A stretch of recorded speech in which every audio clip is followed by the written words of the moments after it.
Joseph. I usually quote from the Bible all the passages that apply to what I am saying. But the story of Joseph goes from the 37th to the 50th chapter of Genesis. Here is a summary. In Joseph's first dream, he dreams that he is a sheaf of wheat and his brothers come and worship him. This has to do with the extended metaphor about the word of God being wheat, and the spreading of the wheat is the spreading of the good news of God. The other sheaves of wheat bow down to him, literally his brothers in historical events, but this is symbolic of believers. This is another identification of the Messiah as being God. In Joseph's next dream, he dreams the sun, the moon, and the stars worship him. In the historical events, Jacob, Joseph's father, sees himself as the sun, his wife as the moon, and the stars as his sons. He ridicules the boy for this, but keeps the saying in his mind. The sun is used as a symbol of God. The moon is used as a symbol of the believers, and this is also true of the stars. This is another passage that clearly identifies the Messiah as God. Whom else would God bow down to? Jacob loved Joseph more than his brothers and gave him a long coat. Clothing is symbolic of a covering for sin, or being righteous. Joseph's brothers were jealous of him and intended to kill him, but instead they took off his coat, threw him in a pit, and sold him to the Ishmaelites as a slave. When they took off his coat, that was like he was being subject to God's wrath, and this is supported by being in a pit similar to Sheol. The pit had no water in it, water being a symbol of the Word of God. He was sold to the people who were not of God by the people of God, and they lifted him out of the pit. This symbolizes Jesus as being subject to God's wrath for people who are not yet the people of God. Joseph went to Egypt as Jesus did for a time, and this was in the long run to show the glory of God to people who are not God's people and in a land which isn't God's land. They took a goat, killed it, and put the blood on Joseph's coat. Jesus said that when Judgment Day comes, the goats will be separated from the sheep. The goats represent the sinners, so it is the sinner's blood which is on Joseph's coat. And that is what they convinced the father with, that Joseph is dead. This is the substitutionary principle of the gospel. Reuben, who had left after they cast Joseph in the pit, returns to the pit and mourns because he can't find Joseph, who he was planning to rescue. This is similar to how the disciples Peter and John returned to the tomb, and they were distraught because they couldn't find Jesus' body there. Joseph was sold to the captain of the guard, who is named Potiphar, which means dedicated to Ra, the sun god. He came to trust Joseph and put him in charge of all of his possessions, save what he ate. God blessed him. This is the same as if we trust Jesus. If we trust him and put our possessions and ourselves in his charge, then we will be blessed by God. This is true even if we have been dedicated in the past to other things, even wicked things like a pagan god. Potiphar's wife came to Joseph and wanted him to lie with her. Joseph didn't want to, as he was a faithful servant to Potiphar. She repeated her request of him several times and eventually was alone with him and grabbed his garment off of him.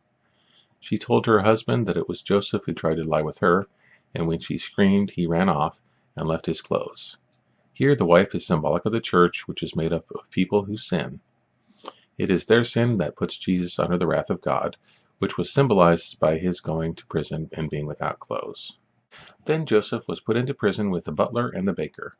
The butler had a dream where he was serving the Pharaoh again, and Joseph told him that it would come to pass. The baker had a dream in which he had baskets on his head. Joseph told him that this meant that he would be killed by the Pharaoh. Both of these things came true. Joseph had said that the dreams were from God and that he could interpret them. One of the dreams was of salvation and the other dream was of damnation. They were only heard by Joseph because he was facing the wrath of the king. Jesus is the part of God who judges because he was the one who faced the wrath of God. The Pharaoh had two dreams, one that 7 fat cows were eaten by 7 thin cows. The other that 7 fat ears of grain were eaten up by 7 lean ears of grain. None of his magicians could interpret the dream, and the butler remembered how Joseph interpreted his dream and told this to Pharaoh. The Pharaoh listened to the butler and sent for Joseph.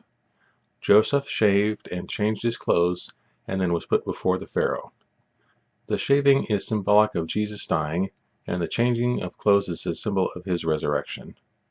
Joseph interpreted the dream to the Pharaoh as being that there would be 7 years of plenty, followed by 7 years of famine, which would swallow up the fat years.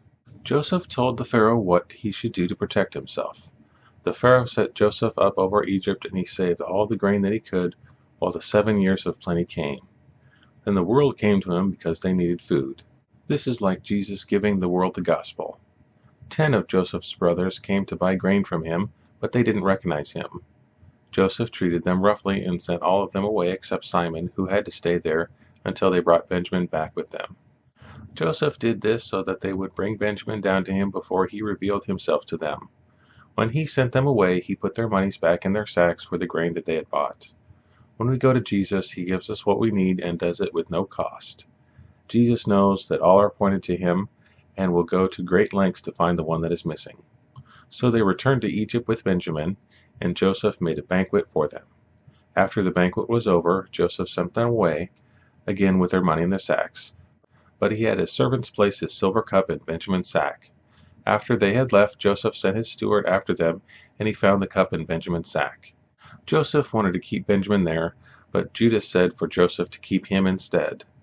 Joseph couldn't control himself any longer and revealed himself to his brothers and told them to move to Egypt with their father. The Pharaoh had been so well pleased with Joseph that he told him to have his family come to Egypt, and he would give him the best of the land. So they did, and then the famine pressed hard upon the people, and they sold their cattle and money to Pharaoh for food. Then they had nothing left, so they sold themselves as slaves to Pharaoh. After this, Jacob and Joseph died, and Genesis ends. Sometimes bad things happen to us, but it is the grace of God working in us in ways we cannot comprehend as of yet. The same is true here, as Joseph played a few tricks on his brothers, but in the end he gave them good. The people of God had to go out to Egypt from the promised land to show the power and glory of God to the other people of the world. It is so with us, for only by our actions can people know God. So sometimes we have to be where we do not want to be. This book is available to download in its entirety for free at smashwords.com and eventually here on YouTube. If you want to hear more, subscribe to this channel. God bless.